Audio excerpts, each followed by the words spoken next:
Un silence pesant, presque palpable, planait sur la ville.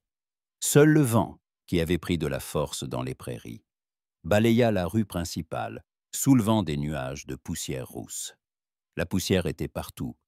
Elle se déposait sur les planches rugueuses du trottoir, recouvrait les vitres du saloon, s'accrochait au visage buriné des passants. Elle était le goût de cet endroit, son odeur, sa sentence silencieuse, s'infiltrant dans la gorge et crissant sous la dent.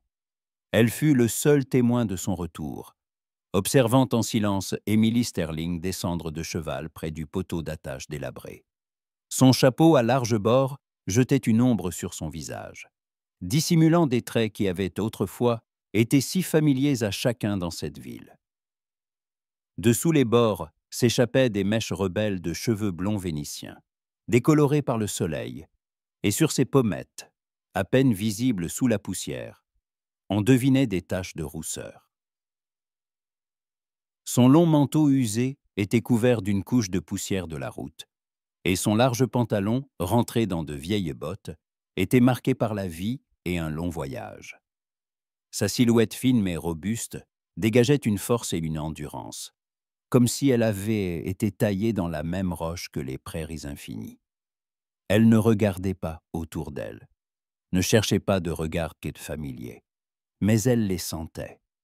Il semblait que chaque regard en coin, chaque ombre à une fenêtre, n'était pas une question muette, mais plutôt une condamnation, comme si les ombres du passé, les ombres du jour où elle avait été bannie, se dressaient pour l'accueillir. Pourquoi suis-je ici? Cette pensée était froide comme l'â d'un torrent de montagne et perçante comme une balle tirée au galop.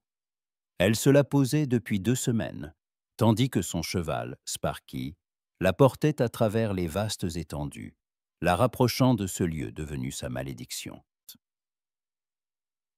Elle se souvenait de James, le visage taillé dans la pierre, prononçant les mots qui brûlaient encore son cœur. Des mots qui l'avaient privé de son foyer et de sa dignité. 2 ans plus tôt, Emily avait quitté Fairhall, emportant avec elle non seulement ses affaires et un sentiment d'humiliation, mais aussi une douleur profonde et lancinante. Elle pensait ne jamais revenir.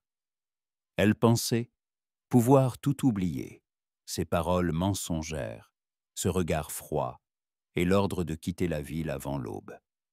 Mais le destin, comme toujours, s'était montré plus rusé. Aujourd'hui, elle se tenait là, au centre de la ville, où elle n'était autrefois plus la bienvenue. Elle était arrivée sous la chaleur accablante, lorsque le soleil était à son zénith et que l'air vibrait de chaleur. Du saloon parvenait la mélodie à peine audible et paresseuse d'un piano, unique son à rompre le silence. Émilie savait que derrière les portes de cet établissement se trouvait l'homme dont le sort était la raison de son retour, l'homme qui l'avait banni et qu'elle devait maintenant sauver. Elle attacha Sparky au poteau. Le cheval renifla, soulevant un nuage de poussière. Émilie lui tapota doucement le cou et comprit à sa réaction que l'animal ressentait aussi la tension. Elle avait l'impression que son propre pouls battait non pas au rythme du piano, mais d'un tambour appelant au combat. Dans ses yeux, dissimulés par l'ombre de son chapeau, brillait une détermination mêlée d'une amère rancœur. Elle fit un premier pas sur le trottoir de bois. Les planches grincèrent sous ses pieds, comme pour se plaindre de son retour. Elle marchait lentement, avec dignité, comme une dame et non une exilée. Sa main se posa instinctivement sur la crosse de son revolver, caché sous son long manteau. Elle n'avait pas l'intention de tirer, mais elle savait qu'ici, en ce lieu, la force des mots se mesurait souvent au poids du plomb, ça. Il était là derrière ses portes. Que vais-je lui dire? Salut, je suis revenu pour te sauver. Cette pensée provoqua un léger sourire amer. Elle savait qu'il ne serait pas heureux de la voir. Il ne l'avait pas cru à l'époque. Pourquoi la croirait-il maintenant? Émilie s'arrêta devant les portes du saloon. Elle pouvait entendre le cliquetis des bouteilles, la voix de quelqu'un rire doucement. L'odeur de la poudre et du whisky était si familière. si intime, tout comme la douleur qu'elle portait en elle. « J'ai besoin de son aide », se persuada-t-elle. Mais c'était faux. Elle devait le sauver de quelqu'un de plus dangereux que tous les shérifs et bandits réunis, de celui qui venait pour lui, car il savait qu'il était que le seul homme, l'homme capable de l'empêcher de prendre le pouvoir sur ces terres. Elle poussa les portes. Elles s'ouvrirent dans un grincement, et un tourbillon de sons, d'odeurs et de visages s'abattit sur elle. Toutes les conversations cessèrent instantanément. La mélodie du piano s'interrompit en plein milieu d'une note. Il semblait même que les grains de poussière dans les rayons de lumière qui traversaient les fenêtres s'étaient figés pour l'observer. Des dizaines d'yeux, pleins de curiosité et d'hostilité, se fixèrent sur elle. Elle sentait leurs regards sur sa peau, lourds et brûlants comme le soleil de midi. Émilie releva lentement la tête. Son regard perça la pénombre et elle le vit. Il était assis à une table dans le coin le plus éloigné, un verre de whisky à la main. Ses yeux, autrefois chaleureux et pleins de confiance, étaient maintenant durs comme l'acier. Sur son visage, endurci par le vent et le soleil, se lisaient des traces de fatigue et de déception. Il paraissait plus vieux qu'il y a 2 ans, et plus seul. Et dans ses yeux, elle vit tout. Le choc, la colère et, ce qui l'a surpris le plus, une légère ombre de peur. C'était James McKenna, l'homme qui l'avait banni de la ville, et l'homme qu'elle devait sauver de lui-même. Elle fit quelques pas en avant, et sa voix, basse et calme, résonna comme un coup de tonnerre dans ce silence assourdissant. « James, dit-elle, je suis venue te prévenir. » James McKenna ne bougea pas. Il ne réagit pas à ces paroles. Mais Émilie vit les jointures de ses doigts blanchir en serrant son verre. Le battement de son propre cœur était le seul son qu'elle pouvait entendre dans le silence assourdissant qui s'était abattu sur le saloon. Tous les regards s'étaient rivés sur eux. Émilie ne quittait pas son visage des yeux, essayant de comprendre ce qu'il ressentait. Mais son visage était un masque de mépris, dur comme la pierre. Il ne semblait croire aucun de ses mots, et c'était là son plus grand défaut, une fois aveugle en ce qu'il voulait croire. Finalement, James posa lentement son verre sur la table. Le son fut léger, mais dans ce silence, il résonna comme un coup de feu. Il se leva lentement, sans la quitter des yeux. Ses épaules étaient droites, sa posture fière. Il émanait de lui cette autorité qu'il avait toujours distinguée des autres. Une autorité qu'il avait autrefois utilisée pour la bannir. « Que fais-tu ici, Émilie » Sa voix était basse et égale, sans la moindre trace d'émotion. « Je t'avais dit de ne pas revenir. » Elle fit un pas de plus, mais fut arrêtée par un geste de sa main. C'était comme un mur invisible. Elle se souvint que ce jour-là, il avait levé la main de la même manière. À l'époque, ce geste l'avait privé de tout. « Je ne suis pas revenue pour écouter tes ordres », dit-elle en s'efforçant de garder sa voix aussi égale que la sienne. Mais elle sentait un frisson la parcourir. « Peu m'importe ce que tu penses. Je suis ici pour toi. » Ces mots provoquèrent un murmure dans le saloon. Émilie n'y prêta pas attention. Toute son attention était concentrée sur James. Elle vit une étincelle passer dans ses yeux. Était-ce de la colère ou de la douleur? « Penses-tu vraiment que j'ai besoin que tu me sauves » ricana-t-il. Le rictus n'atteignit pas ses yeux, et Émilie comprit que ce sourire n'était pas seulement dirigé contre elle, mais aussi contre sa propre fierté. « Tu crois que je ne peux pas me défendre ?»« Non, James, je sais que tu le peux. Mais je sais aussi que tu es en danger. Et je suis la seule à savoir de qui. » Il fit un pas vers elle. La distance entre eux n'était que de quelques pas, mais elle semblait se mesurer en années. Des années de ressentiment, d'incompréhension et de douleur. « J'ai dit, » murmura-t-il en se penchant vers elle, « que je ne voulais pas te voir ici. Je ne partirai pas tant que tu ne m'auras pas écouté. Je n'ai pas peur de toi, James. Et je n'ai pas peur de ce que tu as fait. Les mots restèrent en suspendus dans l'air. Il recula, comme si elle l'avait frappé. Il ne s'attendait pas à une telle réaction. Il était habitué à ce qu'elle cède toujours, qu'elle se soumette toujours. Mais elle n'était plus cette jeune fille. Elle était devenue trempée comme l'acier et mûrie comme le whisky qu'elle avait dû devenir pour survivre. À cet instant, à travers le mur de douleur et de ressentiment qui les séparait, Émilie se souvint de ce jour, le dernier jour où ils avaient entêté ensemble. Ils se tenaient sur le perron, et elle, serrant un baluchon dans sa main, le regardait. Dans ses yeux à elle, il y avait de la peur et une supplication. Dans les siens, une colère froide et inébranlable. « Pas, Émilie, et ne reviens pas. » Elle n'avait jamais compris ce qui s'était passé. Tout ce qu'elle savait, c'est que sa confiance, qu'elle chérissait tant, avait été brisée d'un seul coup. « Suis-moi, » dit-il. Sa voix enfin changée. Elle était rauque, comme après un long silence. « Nous allons parler. » Il se tourna et se dirigea vers l'escalier menant au 2e étage. Un brouhaha assourdissant le suivit. Émilie n'y prêta aucune attention. Elle le suivit en silence, sachant que c'était leur seule chance de parler. Il ouvrit la porte d'une petite pièce qui, apparemment, lui servait de bureau. La pièce sentait le tabac et l'encre. James s'assit à son bureau sans inviter Émilie à s'asseoir. Il croisa les bras sur sa poitrine et la regarda. Il n'y avait aucune chaleur dans son regard. « Alors, dit-il, parle, tu es chez moi.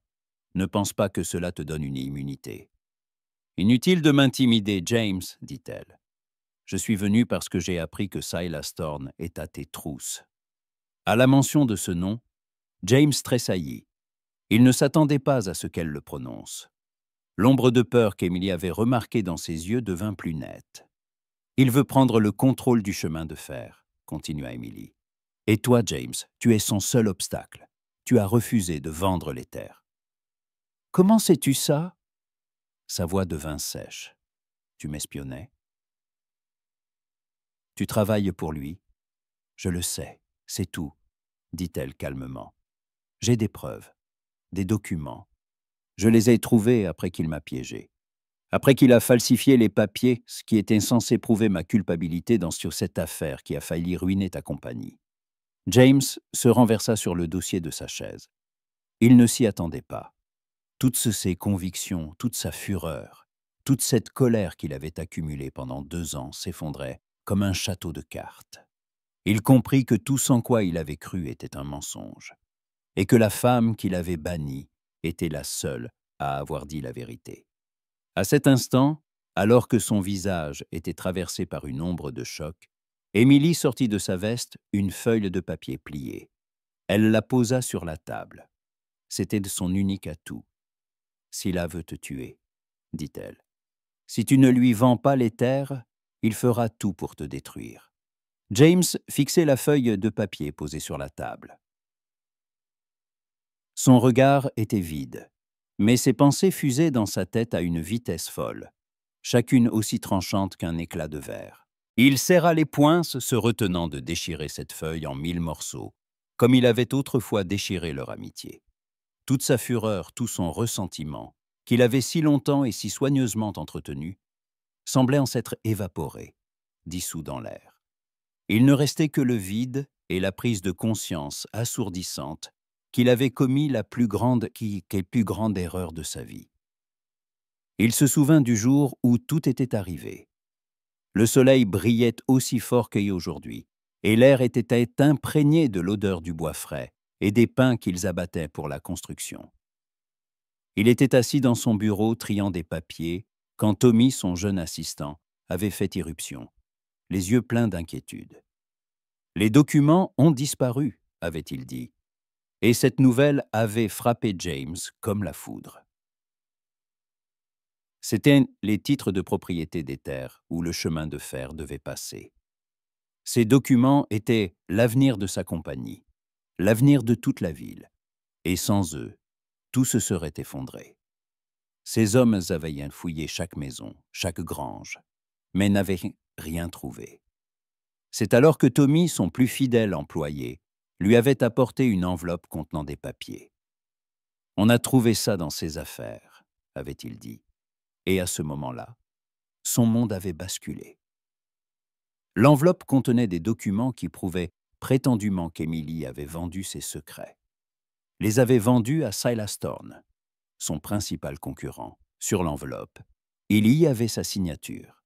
Falsifiée, comme il le comprenait maintenant, mais à ce moment-là, son cœur s'était brisé. Il était allé chez elle. Elle se tenait près de la fenêtre, arrosant des fleurs dans un pot en argile, et ses yeux reflétaient une telle sérénité et une telle paix qu'il s'était à peine retenu de crier. Il lui avait montré les documents, et son visage empreint de surprise était devenu pour lui la plus grande des douleurs. Il ne lui avait laissé aucune chance de s'expliquer. Sa colère était trop forte, son ressentiment trop profond. Il était aveuglé par la trahison qu'il croyait qu'elle avait commise. « Pars, Émilie. Je ne veux plus te voir ici », avait-il dit, et ces mots, qu'il s'était si souvent répétés en pensée, lui revenaient comme un boomerang, le frappant d'encore plus fort. Il l'avait vu pleurer, le supplier de l'écouter, mais il n'avait pas pu. Il ne voulait pas. Il voulait simplement qu'elle disparaisse de sa vie. Il pensait qu'elle l'avait trahi. Elle était son amie, sa seule amie, la personne en qui il avait plus confiance qu'en lui-même. Ils s'étaient rencontrés alors qu'il venait d'arriver en ville. Elle était seule ici, tout comme lui. Ils étaient tous les deux des étrangers, et ce point commun les avait rapprochés. Il lui avait parlé de ses projets, de ses rêves de construire un chemin de fer. Il lui avait confié ses souhaits les plus intimes, et il avait cru qu'elle l'avait trahi. James soupira lourdement, ses épaules s'affaissèrent. Il regarda Emily qui se tenait devant lui, la tête haute, et dans ses yeux, il n'y avait aucune trace de condamnation, seulement de la compréhension. Cette compréhension était encore plus douloureuse que ses larmes. Il comprit qu'elle n'était pas venue pour se venger. Elle était venue pour le sauver.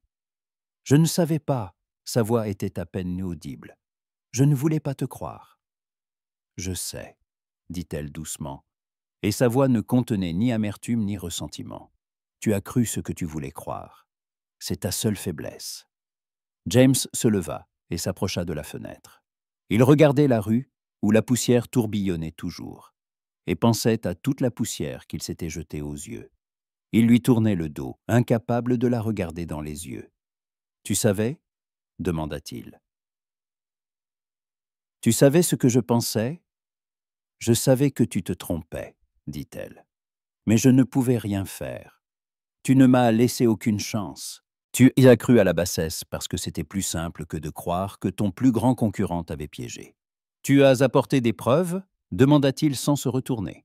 « Oui, » dit-elle, « j'ai trouvé le vrai témoin. » Elle s'approcha de la table et y posa une autre feuille. C'était une déposition sous serment, la signature de Silas Thorne, le nom du témoin qui confirmait que Thorne avait falsifié les documents. Le nom du témoin qui était maintenant le seul à pouvoir les sauver tous les deux. James se retourna. Ses yeux, autrefois pleins de colère et de ressentiment, étaient maintenant remplis de regrets. « Je te déteste tellement, » murmura-t-il, « d'être revenu et d'avoir eu raison. » Emily s'approcha de lui. Elle lui tendit la main. La main de James resta suspendue dans les airs, sans jamais rencontrer la paume tendue d'Emily. Il la regardait avec une expression qui suggérait qu'elle était un fantôme du passé plutôt qu'une personne en chair et en os. Ses yeux reflétaient un mélange d'incrédulité, de confusion et de douleur. Il baissa lentement la main. Emily ne recula pas. Elle attendit simplement. Elle avait suffisamment d'expérience pour savoir qu'il n'était pas prêt pour cette conversation.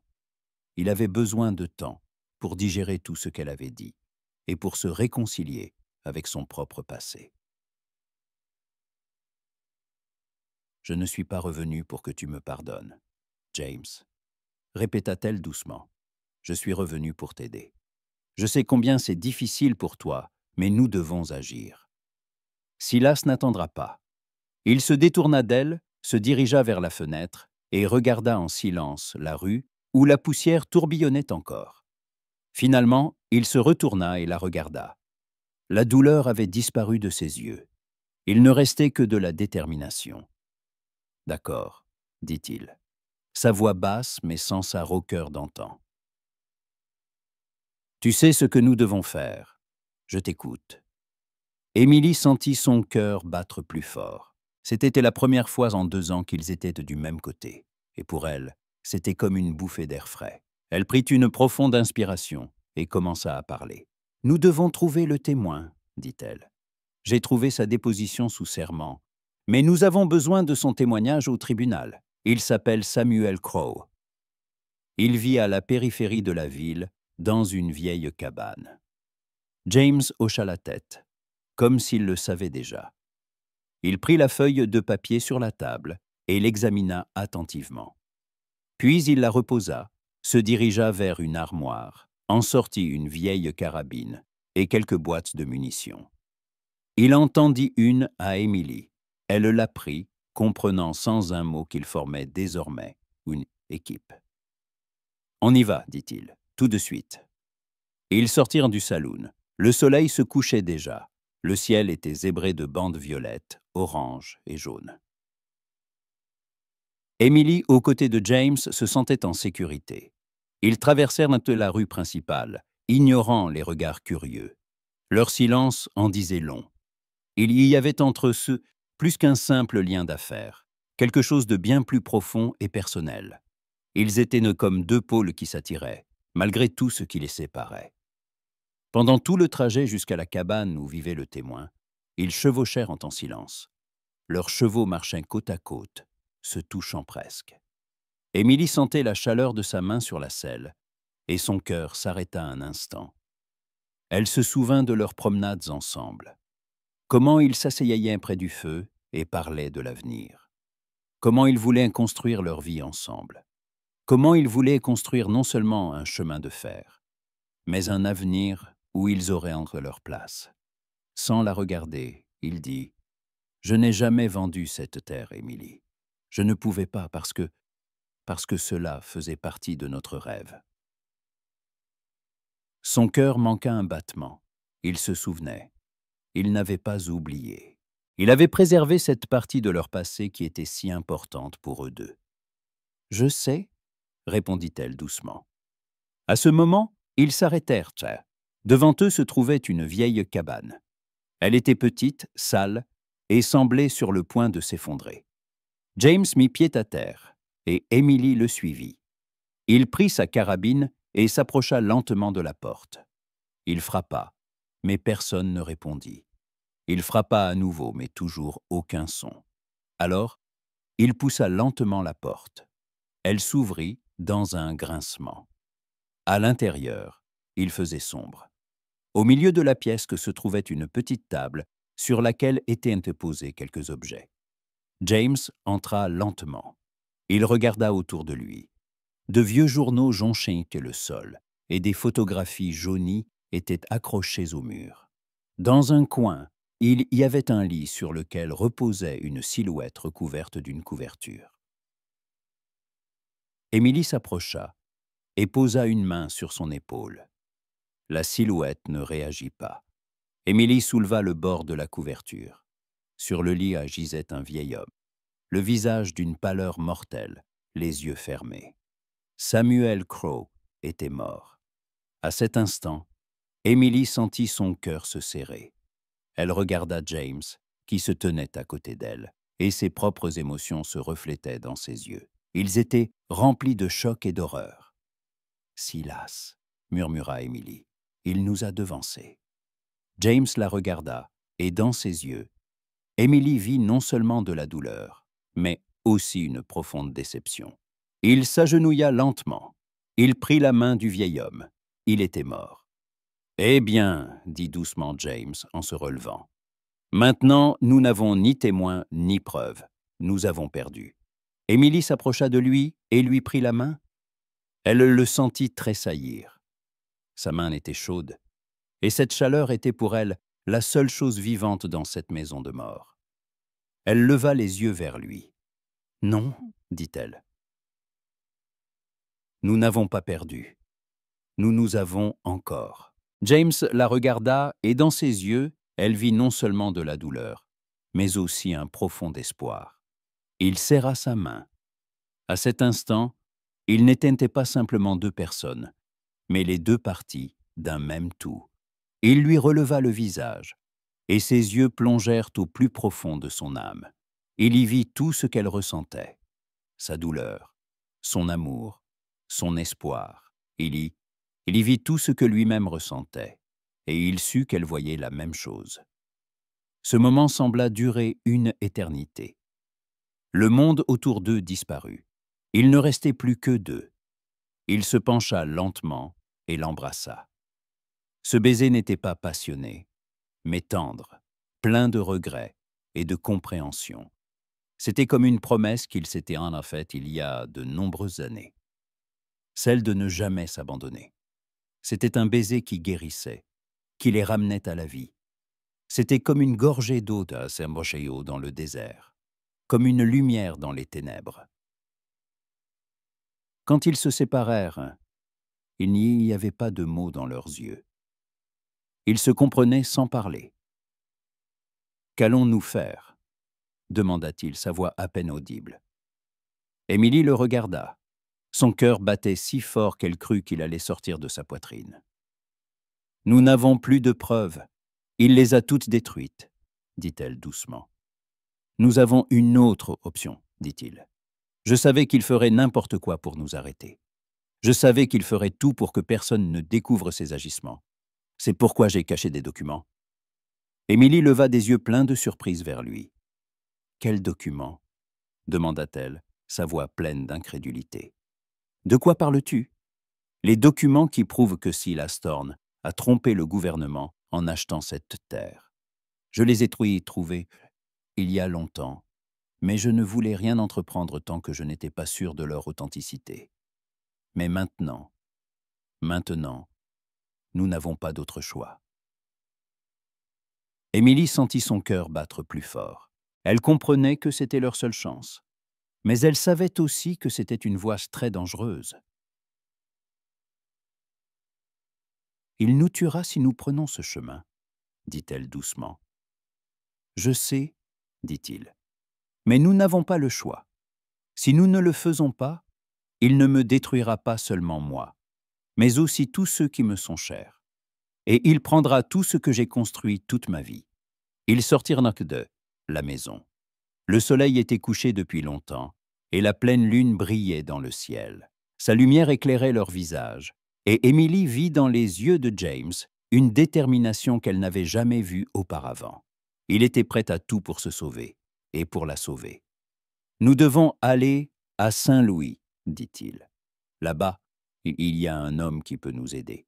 Il peut confirmer l'authenticité des documents. » « Nous ne pouvons pas y aller seuls, » dit-elle. « Il nous suivra. »« Je sais, » dit-il. « C'est pourquoi nous n'irons pas seuls. » Il la conduisit vers la forêt. Là, à l'ombre des arbres, se tenait une silhouette solitaire. C'était un vieil Indien qui vivait dans cette forêt. C'était un ami de James. Son nom était Roche de la Rivière, et il était l'un des rares à être resté dans la région, après que les colons blancs eurent chassé sa tribu. Il les regardait, ses yeux vieux et sages, les scrutant de la tête aux pieds. Il savait pourquoi ils étaient venus. Il savait qu'ils avaient besoin d'aide. « Il nous aidera, » dit James. « Il connaît ces terres comme personne d'autre. Il nous guidera à travers le désert, où personne ne pourra nous trouver. » Ils montèrent à cheval et partirent. La lune éclairait leur chemin, et l'air était imprégné d'une odeur de poudre et de poussière. Émilie se sentait en sécurité. Elle y était avec James, et elle savait qu'il s'en sortirait. Guidés par Roche de la Rivière, James et Émilie atteignirent la périphérie de Saint-Louis. Après de longues journées en selle, empreintes de tension et de silence, la route avait semblé interminable. Mais chaque instant passé avait rempli leur cœur d'un espoir prudent. Le bruit de la ville, bourdonnant comme une ruche agitée, contrastait vivement avec le silence des prairies, et son agitation était presque assourdissante. Le ciel au-dessus d'eux était couvert de la fumée des locomotives, et des calèches qu'ils n'avaient pas vues que depuis des années traversaient les rues avec fracas. Roche de la Rivière les conduisit à une petite maison discrète en périphérie, où chaque latte de plancher grinçait comme une vieille chanson, et où l'air sentait la poussière et les livres. Son propriétaire, un homme grisonnant et mince nommé Howard Finch, s'avéra être un ancien greffier ayant travaillé sur des documents fonciers. Son visage était ridé comme un vieux parchemin, et ses yeux, cachés derrière des lunettes, semblaient incroyablement perspicaces, comme s'il voyait qu'est le monde non pas dans ses manifestations physiques, mais dans sa véritable essence documentaire. James étala les documents sur la table, et Howard commença à les examiner sans un mot. Le silence régnait dans la pièce, seulement interrompu par le tic-tac d'une vieille horloge et le bruissement du papier. Chaque fois que Finch tournait une page, le son paraissait assourdissant, comme si le destin lui-même tournait un nouveau chapitre.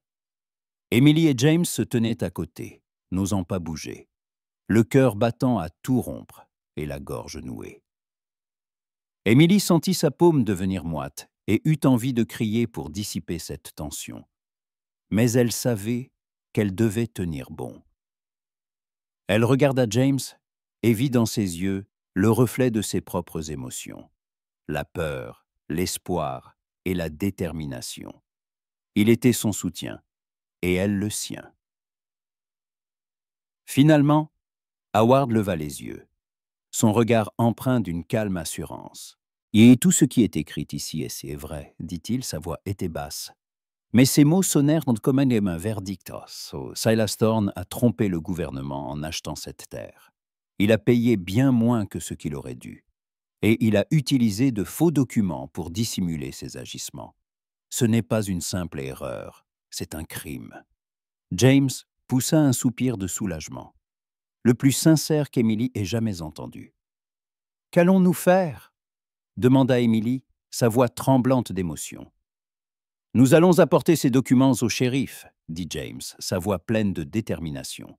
« Et je veillerai à ce qu'ils comprennent que ce n'est pas une blague. Ce n'est pas seulement une preuve, c'est notre vie. » En sortant de chez Howard, ils sentirent un poids énorme se soulever de leurs épaules. Ils traversèrent la ville en direction du bureau du shérif. Les gens les regardaient avec méfiance, mais ils marchaient sans prêter attention aux regards. Ils savaient qu'ils faisaient ce qui était juste. Roche de la Rivière les aidait, les suivant comme une ombre, prêt à intervenir à tout moment. Lorsqu'ils arrivèrent au bureau du shérif, James regarda Emily. « Merci, » dit-il doucement. « Je n'aurais pas pu faire ça sans toi. » Emily sourit. « Nous l'avons fait ensemble, » dit-elle. Ils entrèrent dans le bureau du shérif et lui racontèrent tout. Le shérif, un vieil homme endurci par la vie, les écouta en silence, puis regarda James. « Je savais que tu n'aurais pas pu faire ça, dit-il. Je savais que tu ne pouvais pas trahir la ville. Et je te crois, James. » Le shérif arrêta immédiatement Silas Thorne, le visage plein de colère. Une semaine plus tard, James fut complètement innocenté, et ses terres lui furent restituées. Silas Thorne fut condamné pour fraude. Un an passa. Fairhall, libéré de l'ombre de Silas Thorne, s'était métamorphosé. L'air ne sentait plus seulement la poussière et la poudre, mais aussi le bois frais, la peinture et le café parfumé de la nouvelle boutique du coin. La rue, autrefois sombre, était devenue un centre animé où les enfants jouaient et où les hommes et les femmes discutaient sur les bancs. La ville respirait à nouveau et chaque souffle était empreint d'espoir. James et Emily étaient désormais inséparables. Ils avaient restauré la ferme de James, qui était devenue une exploitation prospère. La maison sentait toujours le pain frais, et le soir, des rires s'échappaient des fenêtres. Emily, autrefois bannie de la ville, était maintenant une femme respectée et aimée. Les gens venaient la voir non seulement pour leurs achats, mais aussi pour ses conseils. Elle était devenue un symbole de résilience et de pardon. James, qui avait été un homme cachant ses sentiments, était devenu ouvert et sincère. Il n'avait plus peur de regarder les gens dans les yeux, car sa conscience était tranquille. Il s'asseyait souvent sur le perron, regardant le coucher de soleil, et Émilie s'asseyait à côté de lui. Ils se tenaient la main, et dans ce silence, il y avait plus de mots que dans les plus longs dialogues. Un jour, alors qu'ils étaient assis sur le perron, James regarda Émilie. « Je ne cesserai jamais de te remercier, » dit-il. « Tu ne m'as pas seulement rendu mon nom, mais aussi ma vie. » Émilie sourit. « Nous l'avons fait ensemble, » dit-elle. Fairhall prospérait, et avec elle, la relation de James et Émilie. Leur histoire devint une légende, transmise de bouche à oreille. C'était l'histoire de deux personnes qui, après avoir tout perdu, s'étaient retrouvées et avaient commencé une nouvelle vie. Leur amour était comme ce coucher de soleil sur les prairies, éclatant, chaleureux et prometteur d'un nouveau jour encore plus beau.